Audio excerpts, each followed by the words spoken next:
I've hiked the Appalachian Trail, biked cross country, canoed the Yukon River, and done a ton of other trips, and I would not hesitate to take any of the equipment that I'm going to show you here today. So any of this is quality stuff, and I will only put links to things that I recommend in the description. And let me know if you've had bad experiences or if you would agree with these recommendations. So my whole approach with these suggestions is essentially suggesting things that you could use for backpacking. If you can use equipment for backpacking, then it's light enough, because that's really the restrictive thing for backpacking. All of this stuff is going to be useful in 80% of your situations, 80% of your sports. So first we're going to start with a base layer. These are both Merino wool base layers, long sleeve. This one is a Smartwool brand, and then this one is a Terramar brand.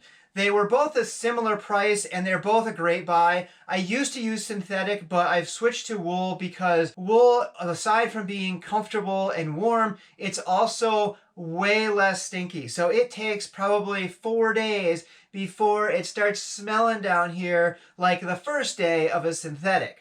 Next, let's move to that mid layer. Again, no matter what sport you're doing, you're going to need to be warm, and this North Face mid layer is really a great buy as well. It's super warm and it can pack down. It's not real heavy, and so I bring this backpacking, and I've also taken it on many of my other trips as well. This one is a Frogg Toggs Extreme rain jacket. Now, the downside to this is that it's not breathable, and so it's not perfect for all sports, but it is a great buy because they're pretty cheap. The extreme version is actually fairly resistant to tears and things. This is a very inexpensive rain jacket and super lightweight, great for backpacking. Next, these two things together. A ski hat, just a simple thin ski hat. It's lightweight. You'll bring it backpacking. If you're skiing, if you're doing anything else, you need something that is just going to keep the chill off. Also, I've had these forever, and these are due for replacement, right? And if you haven't liked it already, go ahead and give a thumbs up for this video. These are Manzella fleece gloves. They're windproof and super warm. I am getting another pair of these just like this. Next, for clothing, I would highly recommend some of these Darn Tough socks. If you haven't already discovered these things, they're amazing. They have a lifetime guarantee. I literally sent a pair of these in last week, and they will give you a credit for the full purchase price of the sock. I don't know how this works for a business model, but they have great designs like this exploding outhouse design, and they're also very comfortable and stay put on your foot. Next with clothing. Next for clothing is a buff. These things are great because you can slip it on. Again, cross-country skiing, you can cover your face. You can kind of use it as a makeshift hat. You can cover your neck and your face if it's really sunny out and you're sailing. And then last, I would say a hat that is breathable, very lightweight. This OR hat is amazing. I've had this for a few years. You can tell I wear it all the time by the sweatband. This is a Katadyn BeFree filter. And essentially, it's also a water bottle. So you fill this thing up in the stream or in your lake and stick this on. And now you essentially have a water bottle here. And very, very light, very simple to use. You just undo and squeeze it into your other bottle or into your mouth.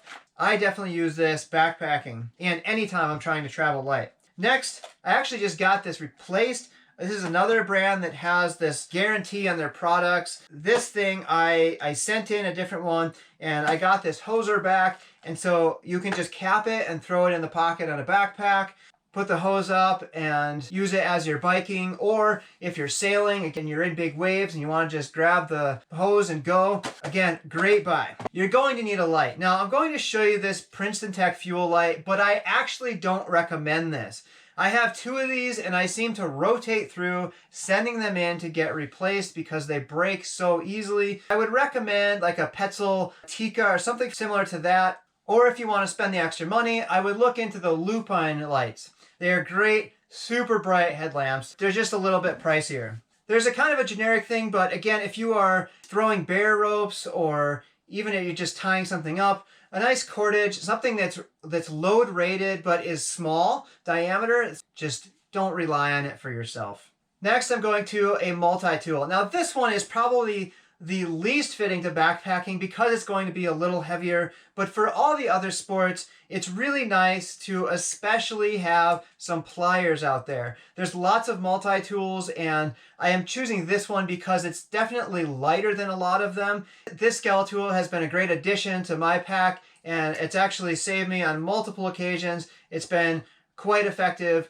by using those pliers. Next, we need to find our way.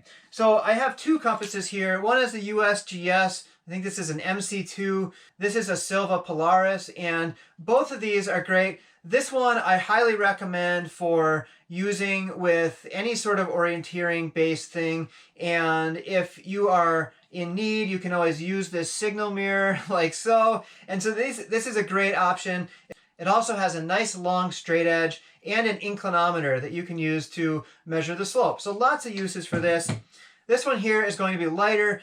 If I haven't said already, I will be linking all of this equipment in the description below, so feel free to check those out. I do get a small percentage of those sales, but that does not increase your price.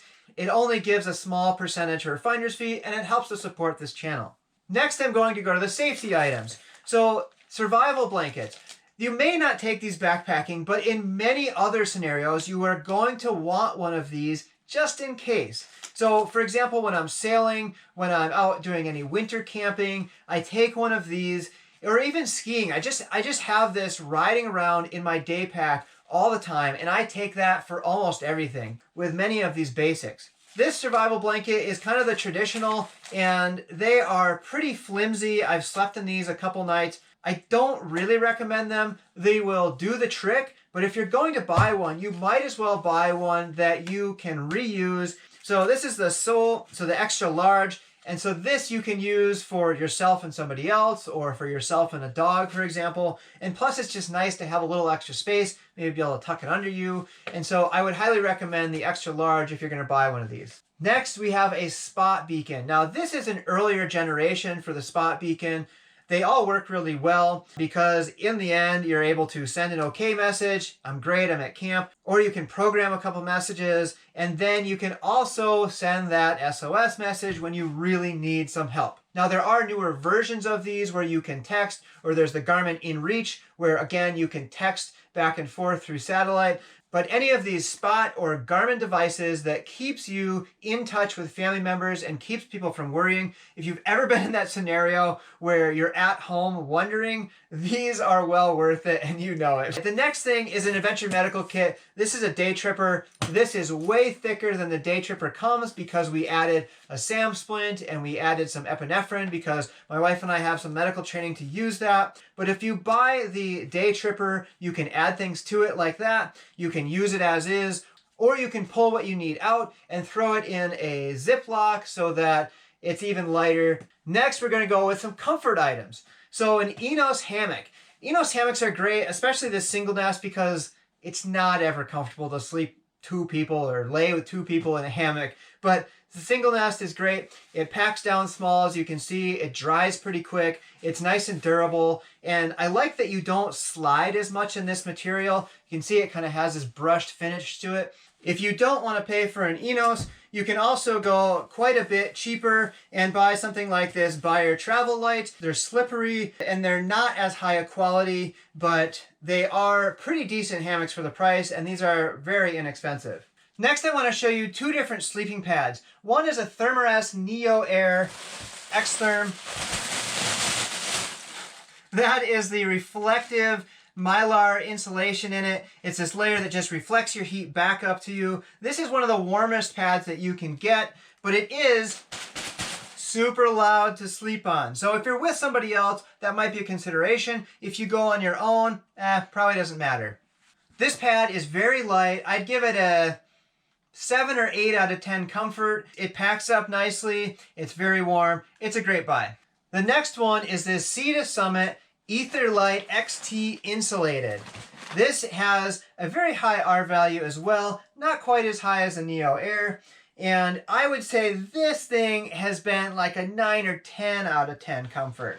So it's also not anywhere near as noisy Whatever sport you're doing, if you're going to be camping, you're going to need a pad and you're going to want to be comfortable. Next, I'm going to bring over this Helinox chair. Now, I never used to carry a chair backpacking, but this thing only weighs a pound. It's so much more comfortable. And after I've had issues with my back, I just don't really go anywhere without the thing now if I'm camping. And so I would highly recommend this. There are some other knockoff brands like this, but they're all heavier, at least that I've seen. Let me know in the comments if you found a chair this light. Besides being light and comfortable, they pack down like this. Check out how small this is. Great compact chair. I know some people who throw this in their pack when they're even skiing and they stop for lunch, take this out. They're not sitting on the snow or forced to stand or sit on a wet log. And last but not least, I'm going to bring in the dry bags. So this is a Sea to Summit and it's a lightweight nylon bag. And this would be used for backpacking as well, where you could throw your clothes in there. I actually use one like this for my bear hang, and it's very light. I've used these, you may have seen in my sailing videos as well. They do leak a little bit, but they do keep 90% of the water off. If you want to take, or the person you're buying for wants to take this gear and bring it canoeing, kayaking, sailing, anything like that, then I would highly suggest these seal-lined Baja bags. I also did a review on these things. They are amazing. When I did my week-long trip around the Apostle Islands, and I'll link that video at the end, I compared the bags, and these things were getting dunked. They were getting thrashed by waves. I even flipped once. They still stayed bone dry. All right, so if any of this was useful for you and you haven't already, please like this video. I hope you consider subscribing, and I hope you tune in the future because I do a bunch of videos about inspiring adventures and tips to help you make the same sort of adventures happen. And if you would, comment below if I missed any gear or if there's anything else that you would like to see. As I mentioned, I will link all of this gear in the description, so check that out.